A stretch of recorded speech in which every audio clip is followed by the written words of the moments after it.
Good morning, everyone. I'd like to thank everyone for joining us today for our ISO 14001 2015 update. This will be the part one of two parts where we will discuss some of the key changes within the requirements of the standard.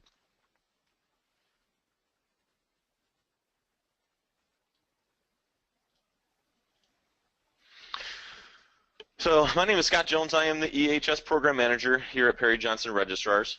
I manage our ISO 14001 program as well as our OSAS 18001, R2, RIOS, eStewards, and ISO 50001 programs.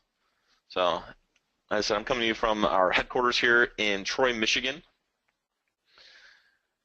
We have seems like a pretty diverse attendance for today's session from a number of our clients to looks like some potential clients to consultants and some auditors. So I'd like to thank everyone for participating. I am also, for those of you who don't know me, I am also a lead auditor to all of these standards I just mentioned. So if you have any technical questions or certification questions, either way you can contact me for those questions. I'll have my information up here at the end of the presentation. So we're going to discuss just briefly what PGR is, what we do here, what we are accredited to certify organizations to. And then we'll discuss some of the benefits and drivers to obtaining ISO 14001 certification, the status update for the transition and the release of the revised 14001 standard. And then we'll get into some of the technical changes of the standard. Like I said, this will be part one. We'll have part two, I believe, coming up in September to get ready for the release of the standard. And then we'll discuss at the end kind of a brief overview of the certification process and the certification process for those organizations who are not yet certified to ISO 14001. And then we'll get into the transition requirements for those companies who are certified to ISO 14001, 2004, and are looking to transition in the coming years to the new version of ISO 14001 2015.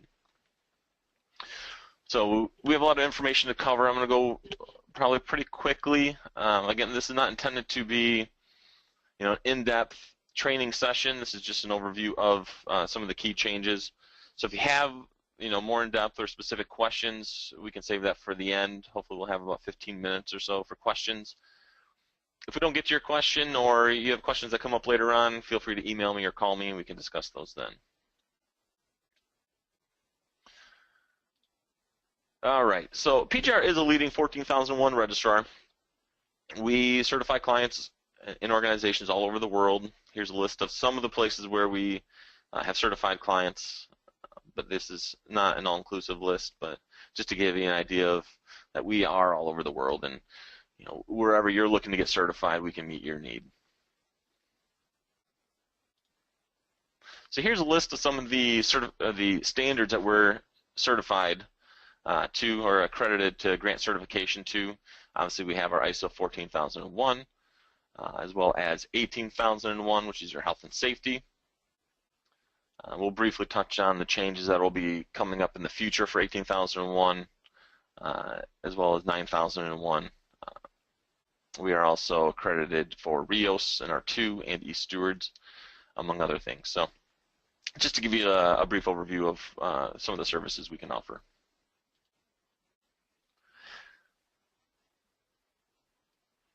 So just one quick note on the questions. There is a question box within the panel. So if you have questions, feel free to type those in as we go along. I probably won't get to those during the presentation, but once we get through the presentation and we have that question session at the end, I'll go through those questions then so we can address any of those. So feel free to type those in there so you don't forget them, and we'll get to those towards the end. So some of the benefits of getting certified with 14001, the main purpose of 14001 is, especially with the new 2015 version, is to have a proactive approach to prevent pollution. So part of that is to make sure that you're meeting your legal requirements. ISO 14001 puts together a framework to help organizations identify their legal requirements. which are now going to be called compliance obligations. And then so to identify those and to ensure that you maintain compliance to those. To obtain management commitment as well as employee engagement. So business management, so notably for meeting stakeholder requirements, improving your public image, achieving strategic objectives, and integrating with business management systems. Supplier environmental performance, so part of this is making sure that not only your organization is improving their environmental performance, but that that kind of flows down to your suppliers, so that you ensure that they are aware of your requirements on it from an environmental performance standpoint. Providing a competitive advantage. If you have two equal companies, one's 14,000 certified, one is not, most likely that 14,001 company will have that competitive advantage. And then providing financial benefit. So with implementing an ISO 14001, there's a lot of cost savings to be had from reducing your energy consumption, which will help, potentially save in your electricity bills, your natural gas consumption, all those things. And we'll get into some of the other benefits as we go along. So drivers, obviously some of the benefits are drivers, but some of the key drivers to becoming 14001 certified is to have a commitment to environmental protection or conservation, a reduction of risk of adverse environmental impact. Business management drivers included customer requirements and public image. And we'll get into really what does that reduction of risk look like. That's a key point within the new standard. So here's the update. For those of you who are unfamiliar with some of the time frames for the standard to be released. So currently we're under ISO 14001 2004 version. So we're definitely due for a new and revised 14001 standard. So the standard is currently in the final draft stage, otherwise known as the FDIS. Right now it's under a kind of a voting period, which will end on July 2nd. They expect to have the results by September 2nd. The voting ends. They expect to have the results by September 4th, and then the final version of the standard to be released on September 16th, 2015. Obviously, this is an estimated time frame. It may change by a couple days here or there, or maybe a week, but this should be pretty accurate. So from the September 16th date, organizations will have 3 years to transition to the new standard. So if you're currently certified to the 14001 2004 version, you'll have 3 years from the September 16th date to transition to the new 2015 version. If you have not been certified yet, and you're looking to still get certified to the 2004 version, you will have 18 months to still get certified to the 2004 version from the September 16th date. Now once that 18 months are up, every new certificate must be to the 2015 version.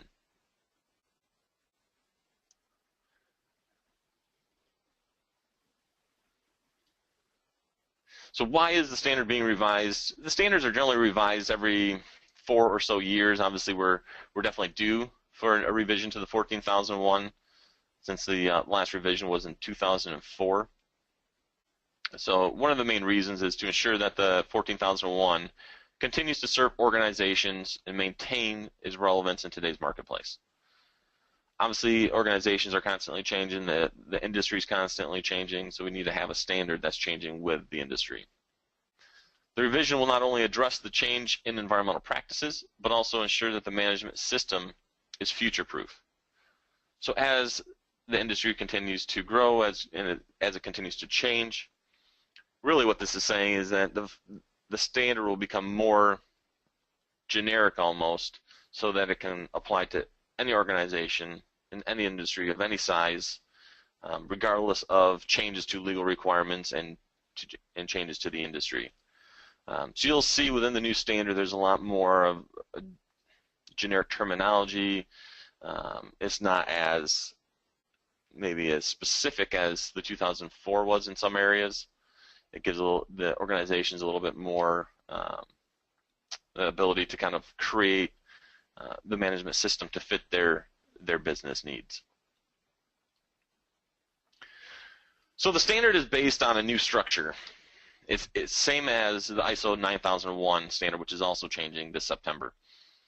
So all the ISO standards are going to follow this framework. So it's a high-level structure. Like I said, it's a new common framework for ISO management system standards.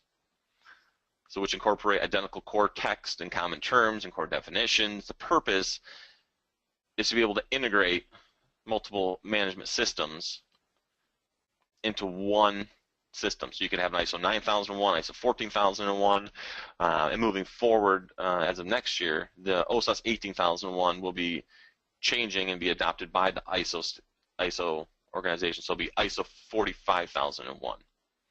So ISO 45001, which will be the new health and safety management standard, will also follow this structure.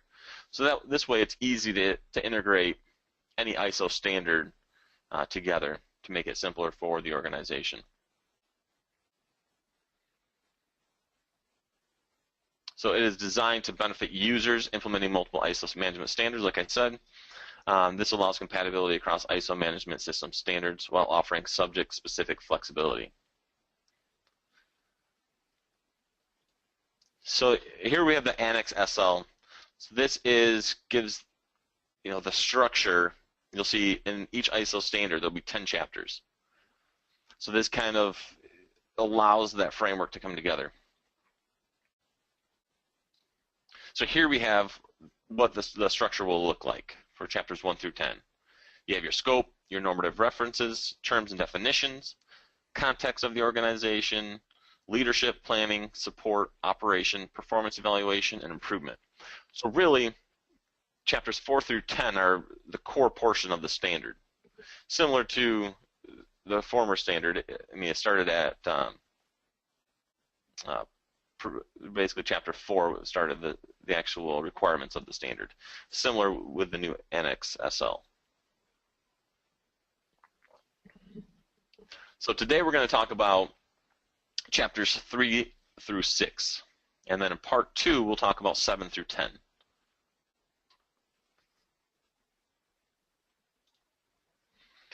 So if you're familiar with the ISO standards, they generally follow a PDCA model for continual improvement, which stands for the Plan, Do, Check, Act model for continual improvement. So here's the new model for the new basically the revised, the new structure for the Annex SL. So you start out with your planning still. That goes into your support and operations, which goes into your performance evaluations, which goes into the improvement, and then back into the planning. So in the middle of all that, you have your leadership. So in the new standard, leadership is specifically called out as a core component of the standard. So everything kind of revolves around that leadership. And it's not just, there's no specific requirement to have a management representative anymore. You still can have a management representative, but the intent is to make it, is basically to get more people involved, to get all of management on board with the management system, to make them more aware of the requirements of the management system and their specific responsibilities within that management system. So this is what the new PDCA model looks like. So here we have just broken down very simply the key changes in the proposed standard. So as I said, there's a new emphasis on leadership. There's a focus on risk management. The emphasis on objectives, measurement, and change. So part of the standard, there's this new sort of requirement, not only for continual improvement of the management system, but in continual improvement of the environmental performance. So part of this, ability to show that you are continually improving your environmental performance is to be able to track that. So one of the best and easiest ways to track that is to have objectives that are measurable, that you can monitor and evaluate, and to show that improvement. And then we have communication and awareness, and this communication is not just internal communication. There's a large requirement now for external communication. And then lastly, there's fewer prescriptive requirements. So as I said, they're trying to make it more general for any industry and any company to obtain certification.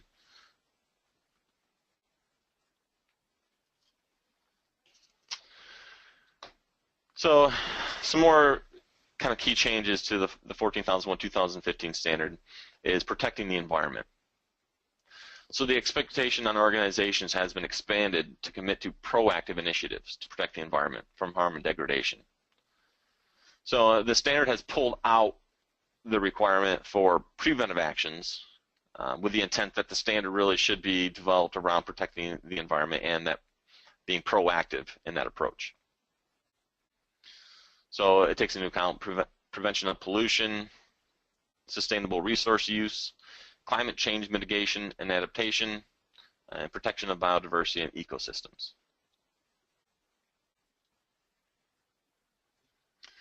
Like I said, environmental performance, so there's a shift from continual improvement of the management system to improvement of the environmental performance. And then also there's the new, not new idea, but new idea within the standard of life cycle thinking. So from a cradle to grave perspective, making sure that during the development of a product or a service that you're considering, what material is going into that product, trying to make that more environmentally friendly, I guess, to end of life. If you're putting hazardous components into a product, how will that disposal of that product look like? What potential environmental impacts will that product have on the environment? All right, so now we're getting into Chapter 3. So this is basically just the terms and definitions of the standard. So I pulled out some of the terms that are new to the revised standard. The first one is environmental condition, which is a state or characteristic of the environment as determined at a certain point in time. So obviously, an organization will have to continually look at the environmental conditions that are at their facility or that could affect their product. Again, we're not certifying a product; you're certifying the management system. But part of that is making sure that, with that life cycle thinking, that what goes into that product, and what characteristics could potentially impact your facility, that environmental condition is constantly considered.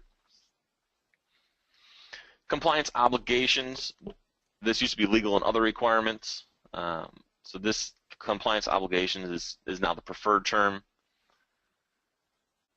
Your compliance obligations, it really hasn't changed that much. It's just a new terminology. It still takes into account your applicable legal requirements and any other requirements that your organization has to adhere to.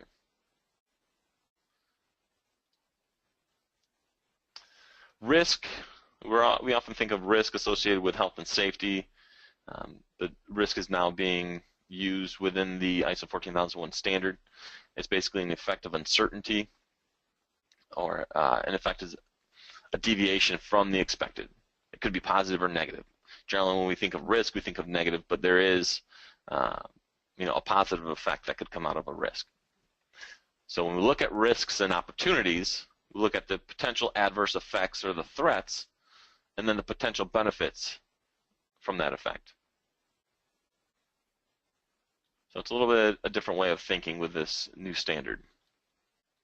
So here we have the life cycle definition. So it's a consecutive and interlinked stages of a product or service system from raw material acquisition or a generation from natural resources to final disposal. So the life cycle stages include acquisition of raw material, design, production, transportation, and delivery, the use of that product or service, and end-of-life treatment and final disposal. So it's not saying that every organization has to look at every aspect of the life cycle, but you do have to look at the aspects that your organization has control over. So if you're not necessarily manufacturing the product, you can't necessarily have control over what goes into that product. Obviously, you do have some control over what products you use. So you just need to make sure you're looking at and you're evaluating the components of that life cycle that you have control over.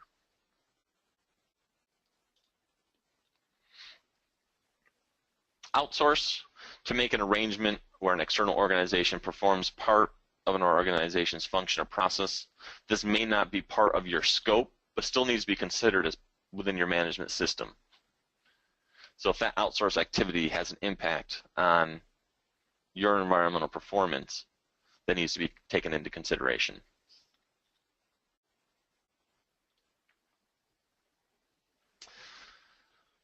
So environmental performance here is performance related to the management of environmental aspects. So for an environmental management system, results can be measured against the organization's environmental policy, its objectives, and other criteria that have been established by the organization.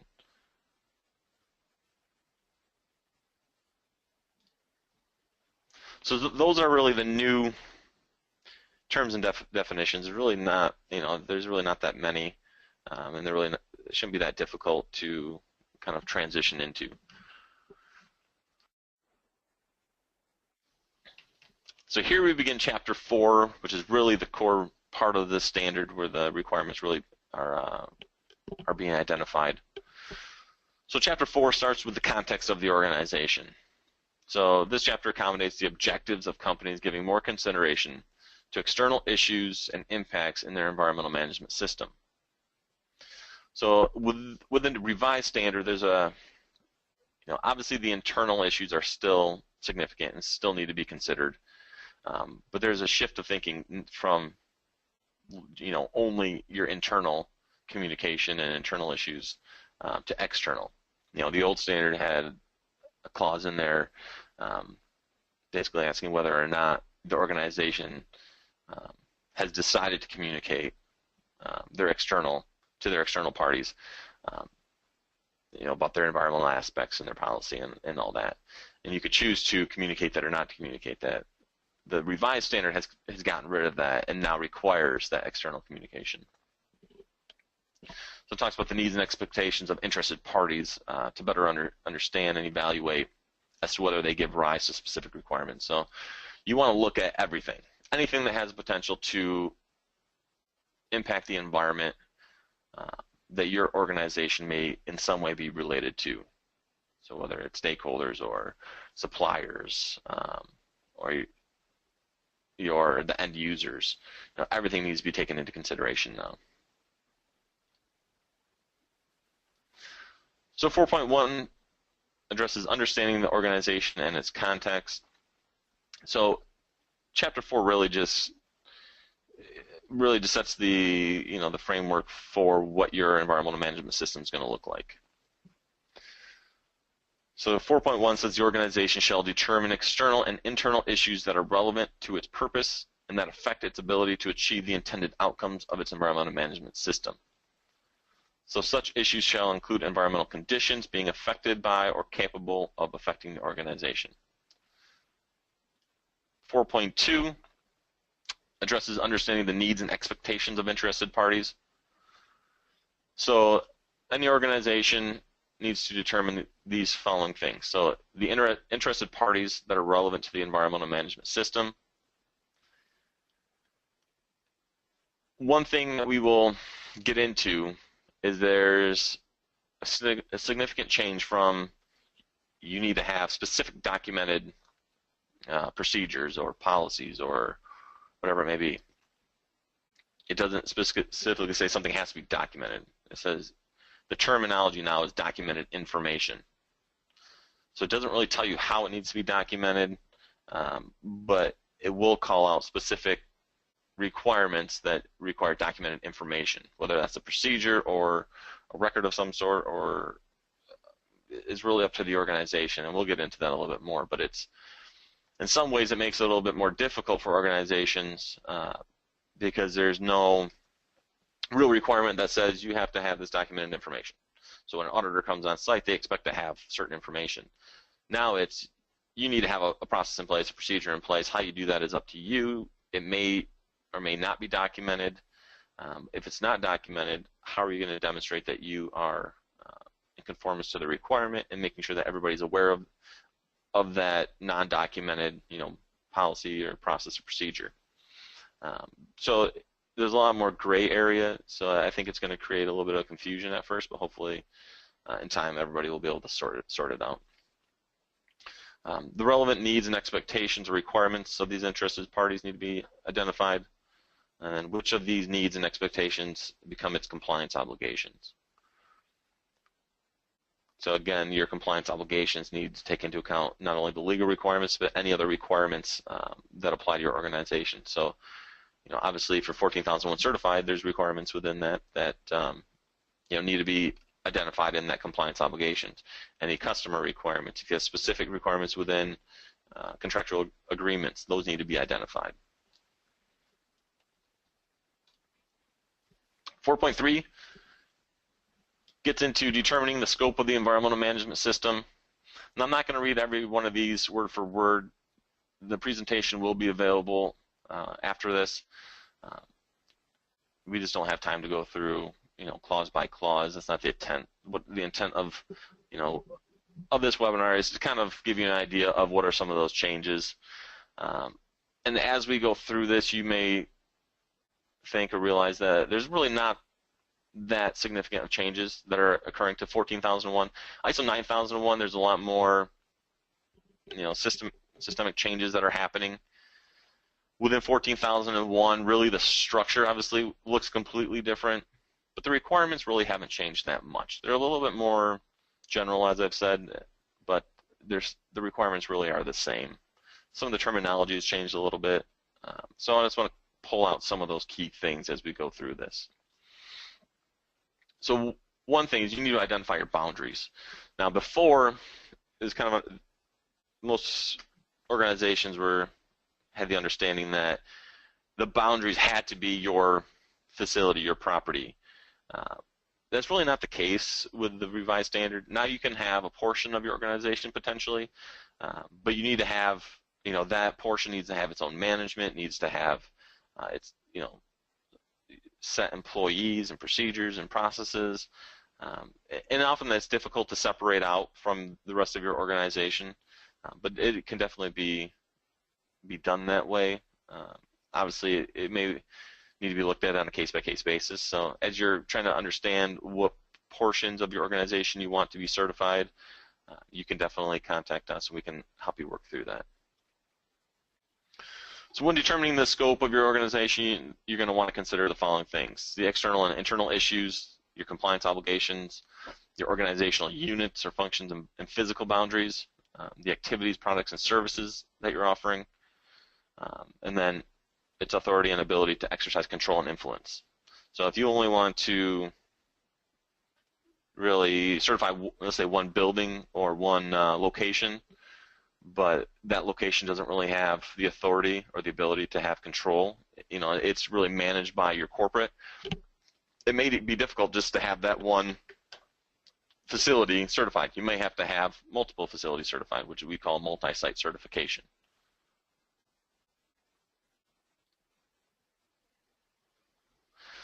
So this just basically just says kind of what I said a second ago on. Organizations have the freedom and flexibility to define its own boundaries. So if you manufacture multiple products and you have different areas within your facility, but you only want one area potentially certified, that can now be done. So if you have questions on that, feel free to contact us. Environmental management system.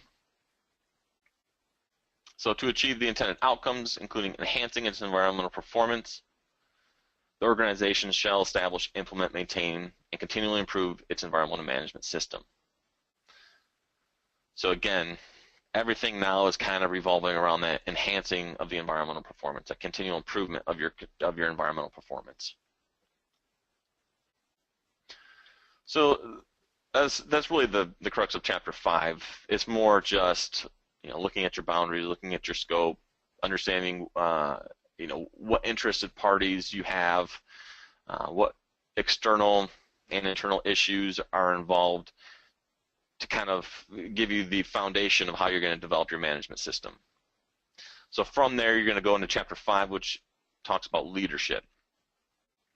So once you understand kind of the scope and boundaries of your management system, you need to identify the leadership that's going to be involved.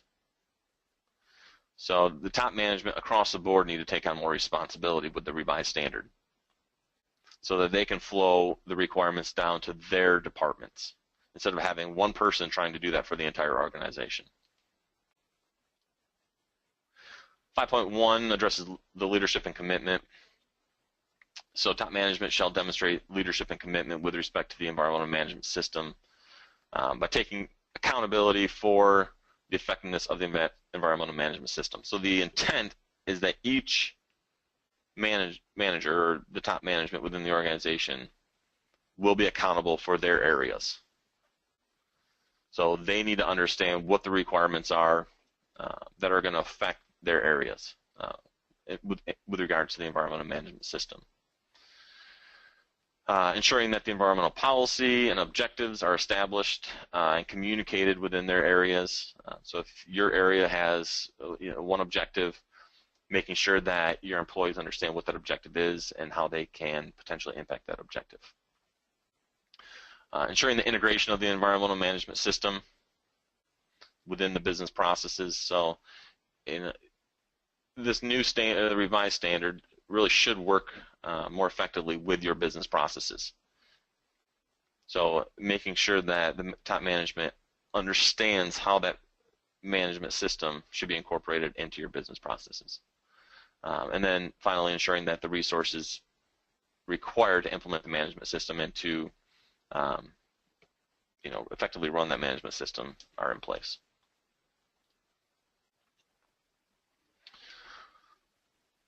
So some more leadership and commitment ideas revolve around communication, making sure that the EMS or that environmental management system can achieve its intended outcome. Top management will be the main support for directing employees, especially when it comes to contractors that are coming on site in their areas, making sure that everybody comes together to meet the requirements of that environmental management system. Promoting continual improvement and then supporting the environmental management system as a whole. And a lot of these really are just generic sort of requirements that most organizations already have in place anyways, so it really shouldn't add that much to your current operations. So here, 5.2, we talk about the actual environmental policy. So we still have a policy that's required. Really, there's not a whole lot of change within the environmental policy. There is a commitment for the protection of the environment, including prevention of pollution. I know we had the commitment for prevention of pollution in there before, but really now it's the environment as a whole. And again, we talk about compliance obligations and commitment to continual improvement and enhancing the environmental performance. So really there isn't much change as far as the environmental policy goes. And this says it needs to be maintained as documented information.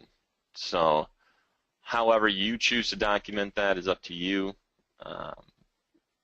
If you want to have a policy within your manual, if you want to have a manual, there's no specific requirement to even have a manual. So, or if you wanted to have it posted on your website or posted wherever, I mean, it's really up to you how you document that.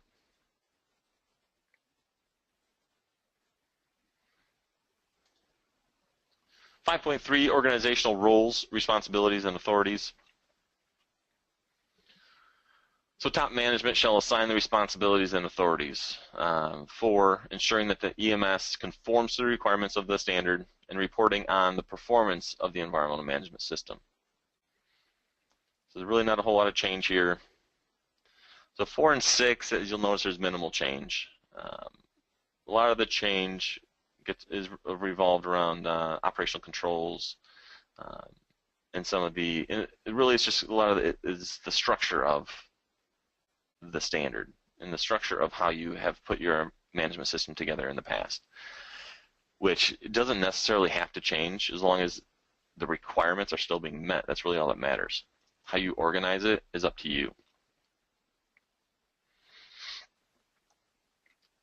So the planning process, so for the entire planning process in the environmental management has been restructured and should take the positive and negative environmental impacts of activities, products, and services into account more strongly from a life cycle perspective in the future.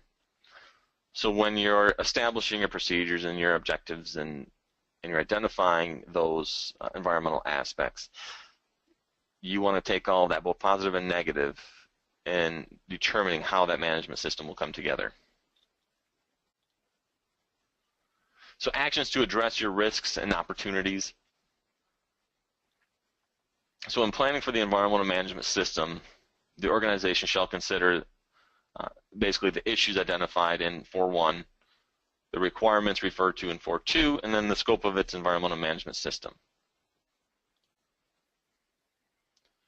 So when you're trying to determine the risks and opportunity, you want to look at your environmental aspects, your compliance obligation, and then any other issues and requirements.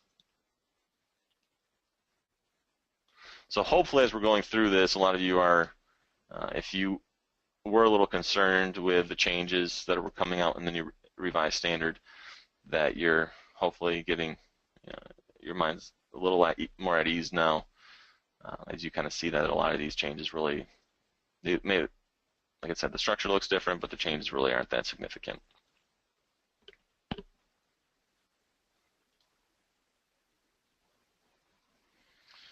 So continuing with the actions to address risks and opportunities.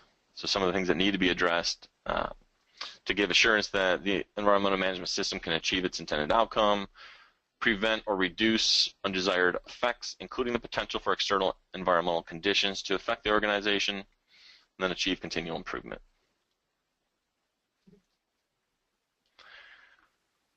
Within the scope of the environmental management system, the organization shall determine potential emergency situations, including those that can have an environmental impact. The organization shall maintain documented information of its risks and opportunities that need to be addressed and processes needed in 6.1.1 to 6.1.4 to the extent necessary to have confidence they are carried out as planned.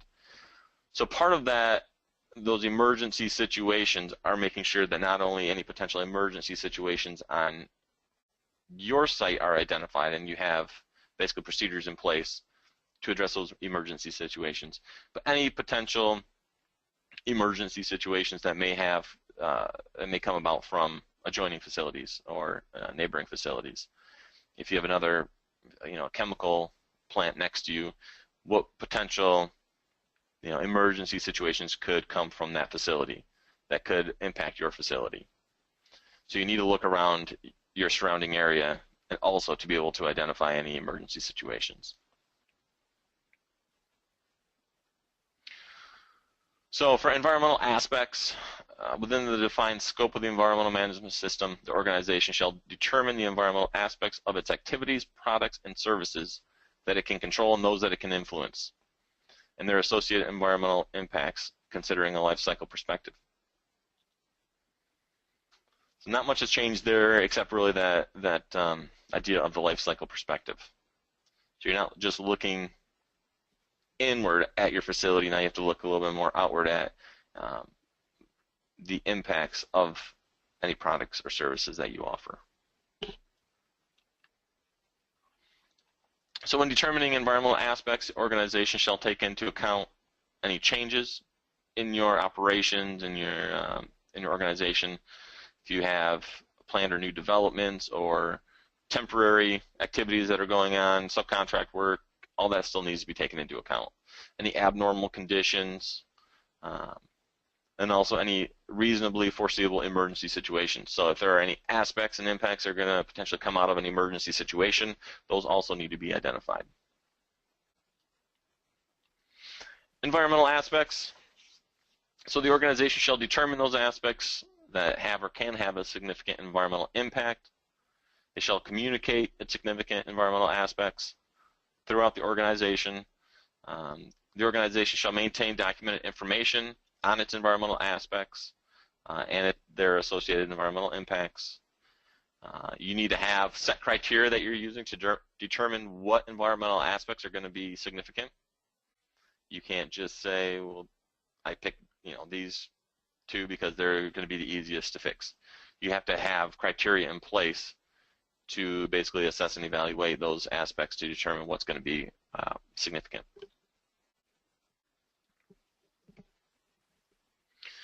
Your compliance obligations, again, these are both your legal requirements as well as any other requirements. There's not a whole lot that's changing here.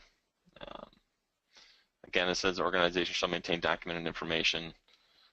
You'll see that a lot, so make sure that you pay attention to the documented information, because especially when you're getting audited, which hopefully internally, but especially third-party audits will be looking for that documented information.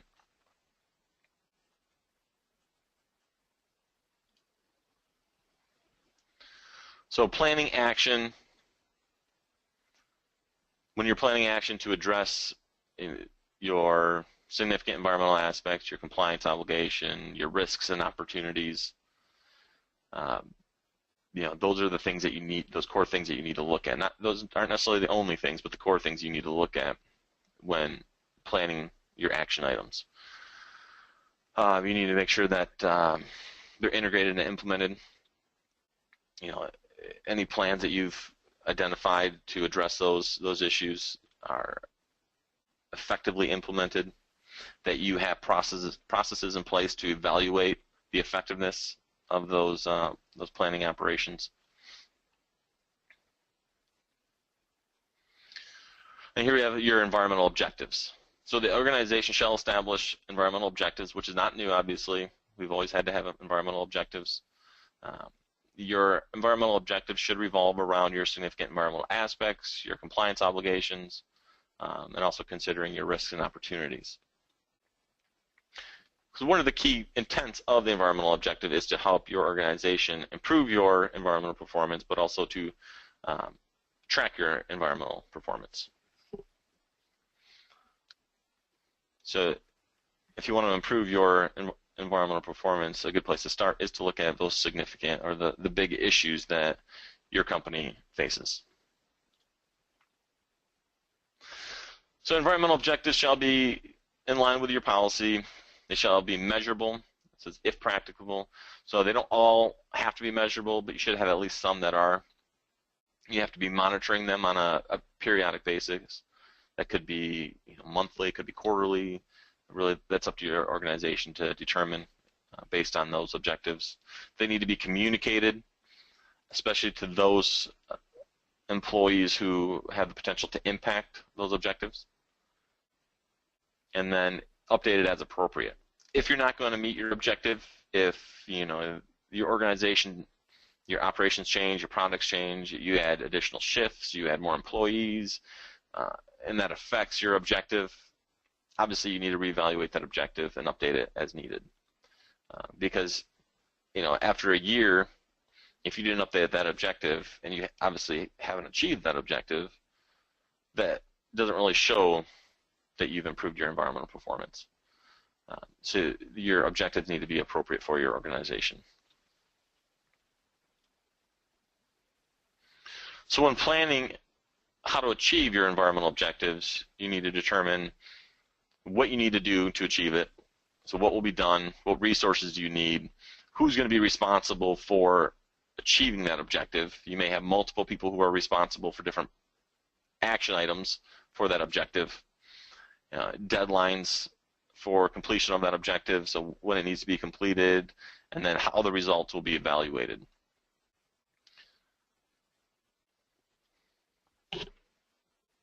So that's really sort of the key requirements and some of the key changes that are coming out of chapters 3 through 6. There's not a lot of significant changes. There's some little nuances here and there that are a little different in the new standard. But overall, I don't think it should be, for those that are transitioning, I don't think it should be that drastic of a transition period for you. It should be pretty straightforward to look at some of those requirements and to implement them into your existing management system. So just to cover the certification process real quick, and as well as the transition process for those organizations who either are looking to get certified or looking to transition. Initially, the certification steps, prior to actually having your certification audit, is first you want to establish that documentation to meet the 14,001 requirements. This is your planning process of that PDCA cycle. Once you've established those documents, now you want to go into that operational portion, that do portion. You know, you want to train your employees to the new requirements, train them to your procedures, and make sure everybody's aware of their role in the management system. As part of that, you're going to, you know, once everybody's been trained, you have your procedures in place, you're going to implement it. Once it's been implemented for a little while, you know, really, you know, I say a little while, and it's really up to the organization. Part of that depends on how quickly you need to get certified. Some organizations may have it implemented for 3 months, some may have it implemented for a year. It's really different for every organization. But you need to conduct those internal audits, conduct your compliance evaluations, conduct a review of the system based on the input from internal audits and compliance evaluations. That review of the system is your management review, more or less. So once you've done all that, you contract with a certification body. And really, you can contract with a certification body at any point. You can contract with a certification body prior to establishing your documentation if you want. But obviously, you can't proceed with the certification audit until all those steps are complete. Once those steps are complete, we can then, as a third-party certification body, we can come in and conduct that stage 1 and stage 2, which those 2 audits make up your certification or your registration audit. So any nonconformances that come out of those audits, for those of you who are not familiar with the term nonconformances, really these are, you know, if there's a breakdown in your system somewhere, the auditor will identify it as a nonconformance. So these nonconformances need to be addressed, depending if it's a major nonconformance or a minor nonconformance. A major nonconformance is a complete breakdown of an area, which generally requires some sort of revisit, maybe on-site or off-site. Your minor nonconformances is a minor, you know, infraction or a minor violation of a requirement. That generally just requires a corrective action plan. So once you come up with that corrective action plan, you submit that to your auditor. They review it, approve it. Once all those nonconformances have been approved, we can then issue your certificate. So that's kind of the initial certification process. So those companies who are currently certified to ISO 14001, 2004 and looking to transition, again, you'll have 3 years from the release date of the standard. So if it's September 16th of this year, you'll have 3 years. So you'll have until September 15th of 2018 to transition your certificate. If you do not transition by that 3-year period, your certificate will become null and void, and you'll have to go through the whole certification process again.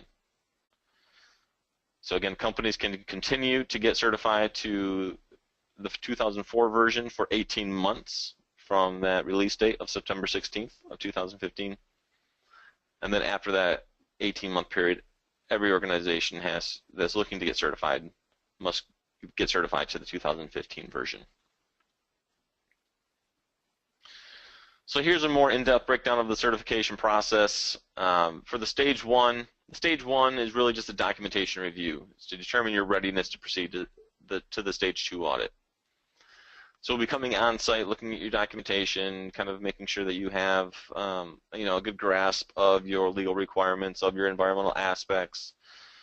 We're not necessarily going to be looking at the implementation of the controls around those, but we want to make sure that you are at least you know, understand what an environmental aspect is. You understand what those environmental aspects are related to your organization, as well as the legal requirements. So we're going to be looking to make sure you've identified those properly. Once we've determined that you are ready to proceed to the stage 2, we can then go ahead with that stage 2 audit, which is generally 30 to 45 days after the stage 1 audit.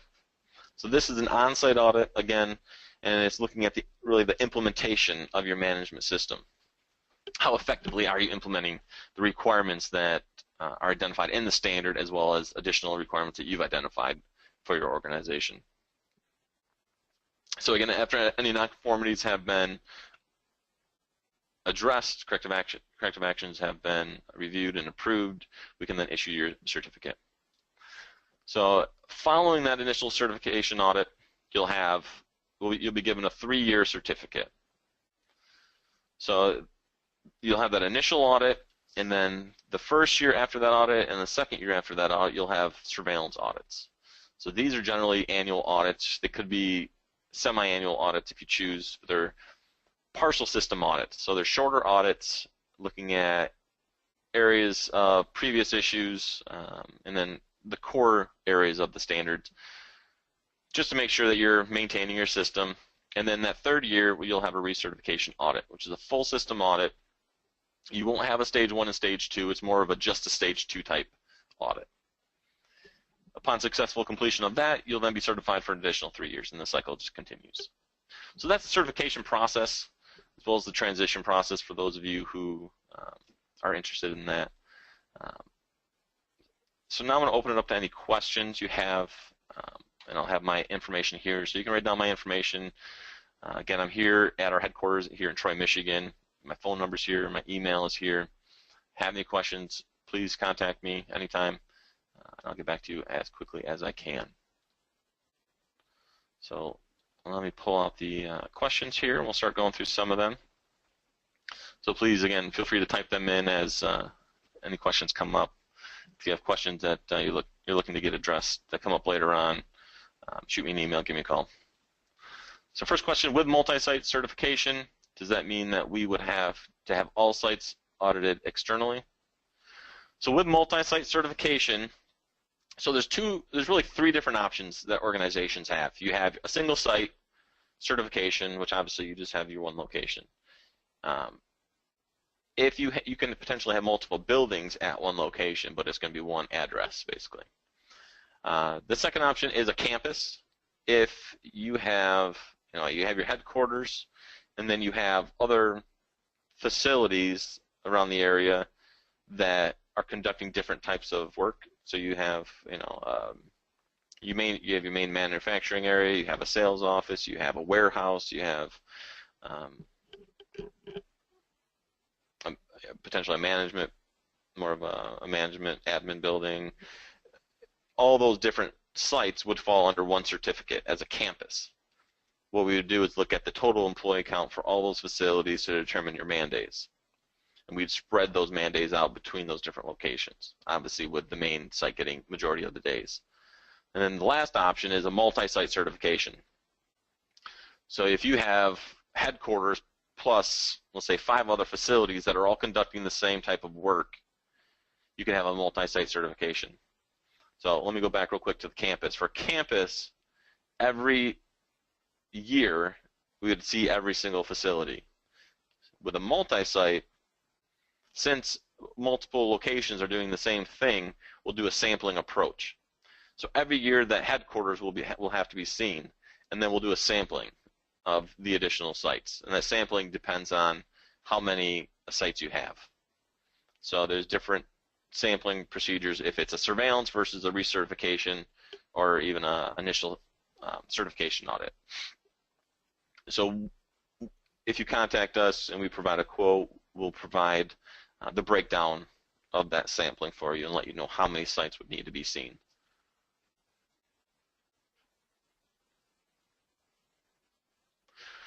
So if you're looking for a hard copy of the new standard, you can find it on the ISO website.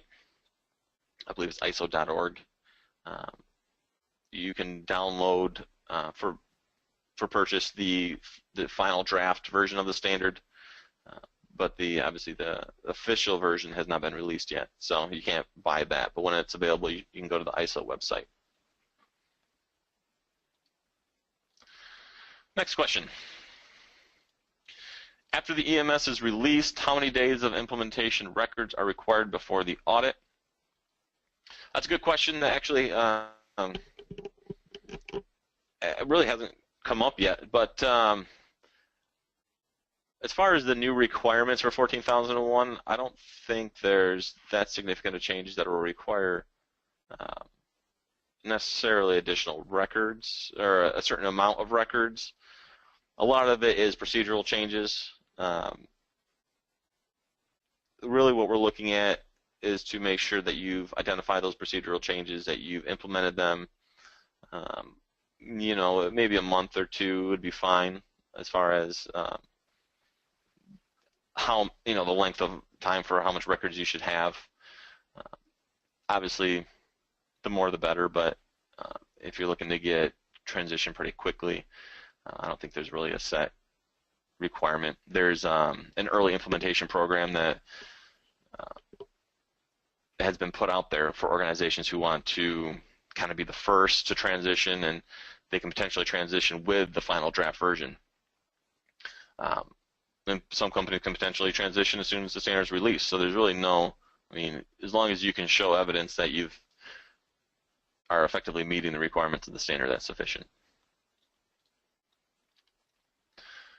Next question, do objectives and targets have to be communicated throughout the facility or just to personnel associated with the objectives and targets? Not sure if the standard is clear on that. The standard is not really clear on that, but the organization as a whole should be made aware of what your objectives and targets are.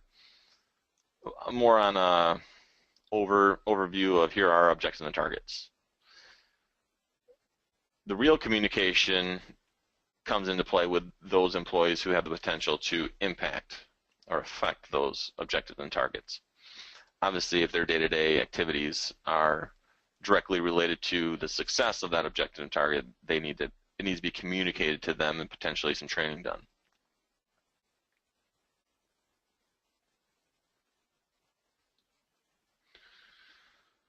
Another question here, we want to register to RC 14001. Can you comment in general the extra requirements?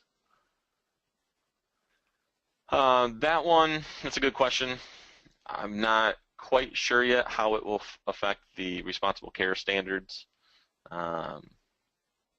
That's something I'll look into for you, Ming, and I will get back to you. If you could just shoot me an email with your contact information, that way I have that, and I'll look into that and get back to you on that.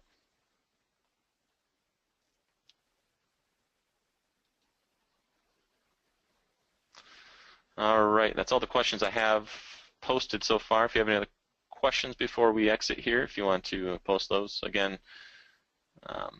if you have a more specific, detailed question that's really specific for your organization, give me a call, send me an email, we can discuss it. And again, this one was just kind of going over the chapters 3 through 6. We'll have another one going over chapters 7 through 10 coming up in September. And then in the near future, we'll be coming out with an actual internal auditor training course to help transition internal auditors from the older version to the new version. So now will be a more in-depth training to go over some of the specific changes and kind of what those specific changes will look like. All right, well, if that's all the questions we have, I appreciate everybody's time today, and I hope you found it useful and helpful, and I hope to see you on some future webinars. We have a number of webinars that you can find on our website, so please keep an eye out for those. And that's all I have. Thanks, everyone. Have a great day.